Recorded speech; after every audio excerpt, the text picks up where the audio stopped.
అందరికీ నమస్కారం. అమరావతి రాజధానిగా చట్టబద్ధత రావటం అనేది ఒక చారిత్రాత్మకం.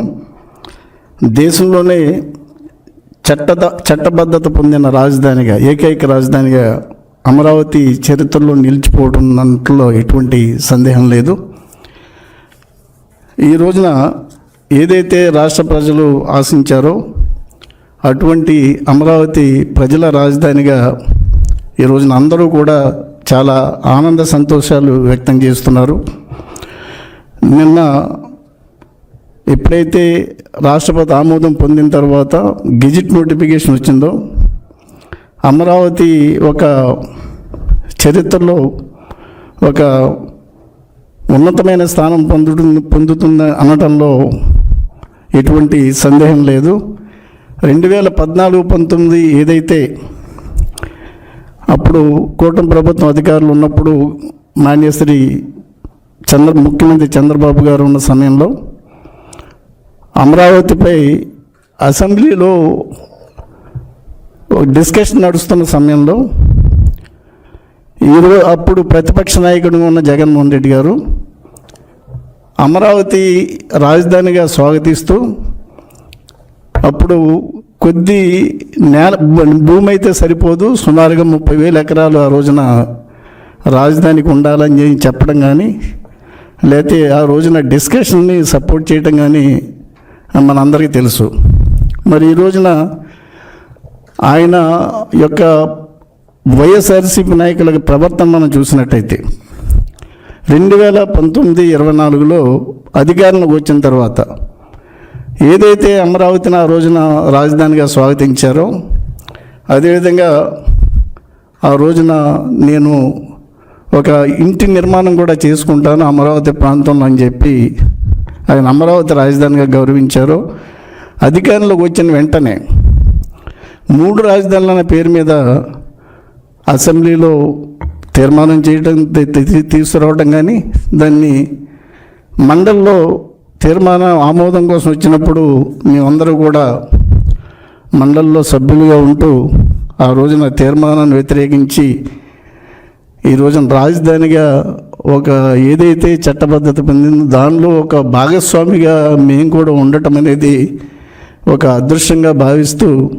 ఆ మహత్కార్యంలో మేము కూడా ఒక భాగం పంచుకోవడం అనేది ఆనందకరమైన విషయం అని చెప్పి ఈ సందర్భంగా నేను తెలియజేస్తున్నాను. మరి అమరావతి సంబంధించి అనేక ప్రత్యేకతలు ఉన్నాయి రాజధానిగా. ఒకటి, అనేక నెగోషియేషన్స్, అనేక ప్రాసెస్ల్లో వెళ్ళి అటు శ్రీకాకుళం నుంచి అనంతపురం వరకు కూడా ఒక మధ్యస్థ ప్రాంతంగా అమరావతి ఉండాలన్న జయంతో ఇక్కడ అమరావతిని రాజధానిగా సెలెక్ట్ చేయటం కానీ, లేదా ఒక నదీ తీరాన ఒక రాజధాని నిర్మాణం కావాలని చెప్పి ఆ రోజున ఒక డిసిషన్ తీసుకోవడం కానీ ప్రజలంతా కూడా స్వాగతించారు, అన్ని పార్టీలు కూడా స్వాగతించాయి. ఆ తర్వాత జరిగిన అనేక డెవలప్మెంట్స్ మనం చూసాం.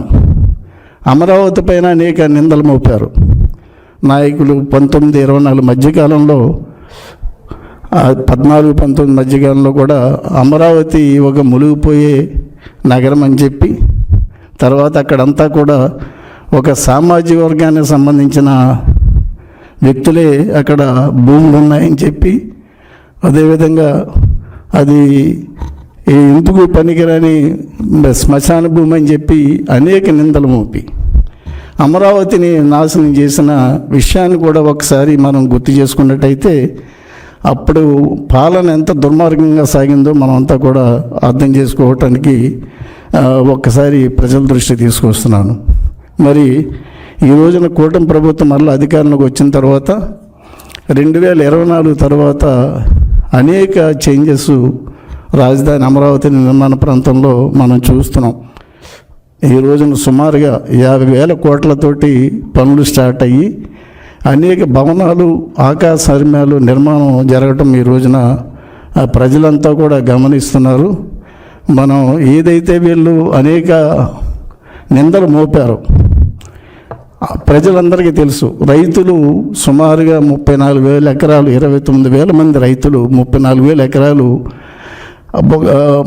ప్రపంచంలోనే ఒక చారిత్రాత్మకమైన ప్రాసెస్గా గౌరవ చంద్రబాబు నాయుడు గారి మీద అభిమానంతో, ఆయన మీద ఉన్న నమ్మకంతో 34,000 ఎకరాలు ఆ రోజున ల్యాండ్ పూలింగ్ విధానంలో రైతులు అమరావతి రాజధానికి భూమి ఇవ్వటం అనేది అప్పటికి ఒక చారిత్రాత్మకమైన విషయం. మరి దాన్ని నిలబెట్టుకుంటూ గౌరవనీయులైన చంద్రబాబు నాయుడు గారు రాజధానిని ఎంత వేగంగా 2014-19 మధ్య దాన్ని అనేక సెక్రటేరియట్ కానీ, లేకపోతే ఎమ్మెల్యే క్వార్టర్స్ కానీ, అసెంబ్లీ భవనం కానీ అనేక భవనాలు నిర్మాణం చేయడంతో పాటు అనేక రహదారులు, భూగర్భ డ్రైనేజీ వంటి అనేక సౌకర్యాలు కల్పించడానికి సుమారుగా 48,000 కోట్లతోటి ఆ రోజున పనులు ప్రారంభించిన విషయాన్ని కూడా ఒకసారి గుర్తు చేసుకుందాం. ఈ 2024లో కూటమి ప్రభుత్వం అధికారంలోకి వచ్చిన తర్వాత ఏదైతే వాళ్ళు 2014-19 మధ్యకాలంలో అమరావతి నాశనం చేశారో దాన్ని పట్టాలెక్కించడానికి గౌరవ ముఖ్యమంత్రి గారు, కూటమి ప్రభుత్వం అనేక శ్రమ కోర్చి ఈ రోజున అనేక కార్యక్రమాలు ఈ రోజున అమరావతి రాజధానిలో చేపట్టడం అనేది కూడా మనం చూస్తున్నాం.